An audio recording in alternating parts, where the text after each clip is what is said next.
لا تسفکون دماءکم، تم اپنے خون نہیں بہاؤ گے، ولا تخرجون انفسکم، اور نہیں تم نکالو گے انفسکم اپنوں کو، من دیارکم اپنے گھروں سے، ثم الحمدللہ والصلاة والسلام علی رسول اللہ اللہم صلی علی محمد افضل صلواتک۔ آج کے سبق میں ہم سورۃ البقرہ کی آیت نمبر 84 کا ترجمہ اور تفسیر پڑھیں گے۔ اعوذ باللہ من الشیطان الرجیم، بسم اللہ الرحمن الرحیم۔ وَإِذْ أَخَذْنَا مِيثَاقَكُمْ لَا تسفكون دماءكم ولا تخرجون أنفسكم من دياركم ثم أقررتم وأنتم تشهدون۔ ترجمہ، اور اس جب یا جس وقت اخذنا ہم نے لیا، میثاقا وعدہ یا عہد، کم تم سے، اور جس وقت ہم نے تم سے وعدہ لیا، لا تسفکون دماءکم، تم اپنے خون نہیں بہاؤ گے، ولا تخرجون انفسکم،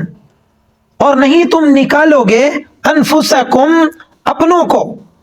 من دیارکم اپنے گھروں سے، ثم پھر اقررتم تم نے اقرار کیا،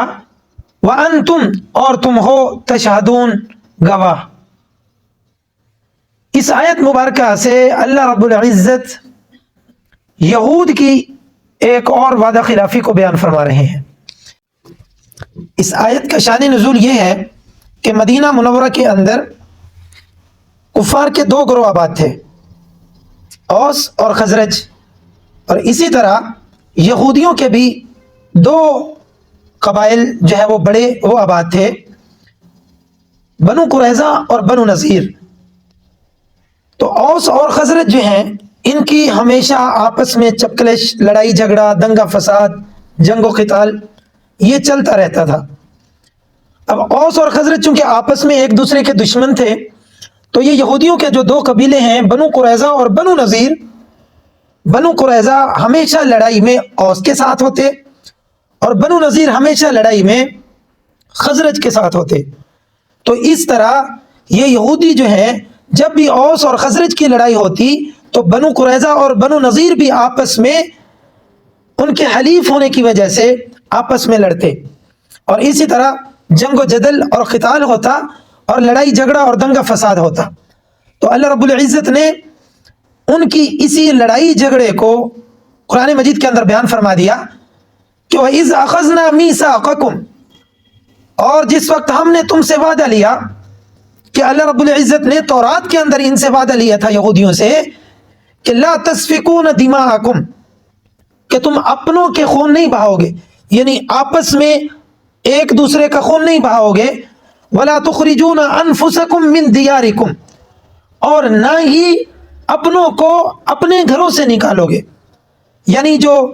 اہل یہود ہیں وہ سارے کے سارے چونکہ یہودی ہیں، تو اس نسبت سے قرآن ان کو سب کو ایک ہی قوم شمار کر رہا ہے۔ ثم اقررتم وانتم تشہدون، پھر تم نے اقرار کیا، وانتم تشہدون، اور تم اس پر شاہد بھی بنے، گواہ بھی ہوئے کہ ہم آئندہ ایسا نہیں کریں گے، کہ یعنی ہم آپس میں لڑائی جھگڑا نہیں کریں گے، ہم ایک دوسرے کو گھروں سے جلا وطن نہیں کریں گے۔ تو اللہ رب العزت نے ان کی اسی برائی کو ذکر فرمایا اس آیت مبارکہ کے اندر کہ تم بنو قریظہ اور بنو نذیر چونکہ دونوں یہودیوں کے قبیلے تھے، اور یہ اوس اور خزرج کے پیچھے لگ کر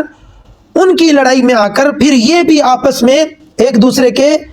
شدید دشمن بن جاتے اور جنگ و جدال کرتے اور ایک دوسرے کو قتل کرتے کراتے۔ تو پھر اللہ رب العزت نے ان کو وہ بات یاد دلائی کہ وَإِذْ أَخَذْنَا مِيثَاقَكُمْ، کہ ہم نے آپ سے عہد لیا ہوا ہے تورات کے اندر کہ لا تسفکون دماءکم، تم کم از کم آپس میں خون نہیں بہاؤ گے، تم سارے یہودی وہ ایک جسم کی مانند ہو، جیسے رسول اللہ صلی اللہ علیہ وسلم کی حدیث کا مفہوم ہے کہ پوری امت کے تمام مسلمان کا جسد واحد، ایک ہی جسم کی مانند ہے، کہ اگر دنیا کے کسی کونے میں کسی بھی مسلمان بھائی کو تکلیف پہنچتی ہے تو وہ تکلیف ساری دنیا میں دوسرے مسلمانوں کو محسوس ہوتی ہے. تو اسی طرح اللہ رب العزت نے یہودیوں کو بھی فرمایا کہ تم سارے آپس میں بھائی ہو، ایک ہی جسم کی مانند ہو. لا تسفکون دماءکم، لہذا آپس میں ایک دوسرے کا قتل نہ کرنا. ولا تخرجون انفسکم من دیارکم، اور نہ ہی اوس اور خزرج کے پیچھے لگ کے ان کی وجہ سے لوگوں کے گھروں کو مت لوٹنا، اپنے بھائیوں کے گھروں کو مت لوٹنا، اور ان کو لڑائی میں آ کر ان کے گھروں سے نہ نکالنا. ولا تخرجوا نہ انفسکم من دیارکم، کہ اپنے لوگوں کو جلا وطن مت کرنا. گویا کہ اللہ رب العزت اس آیت مبارکہ کے اندر یہودیوں کی جو نافرمانیاں ہیں ان کو بیان فرما رہے ہیں کہ ایک تو تمہیں منع کیا گیا تورات کے اندر کہ تم جنگ و جدل اور آپس میں قتال نہیں کرو گے، لیکن تم نے وہ بھی کیا. ولا تخرجون انفسکم من دیارکم، کسی کو گھر سے نہیں نکالو گے، اپنے وطن سے جلا وطن نہیں کرو گے، تو تم نے وہ بھی نافرمانی کی. اگلے سبق تک کے لیے اجازت دیجیے. اللہ نگہبان. والسلام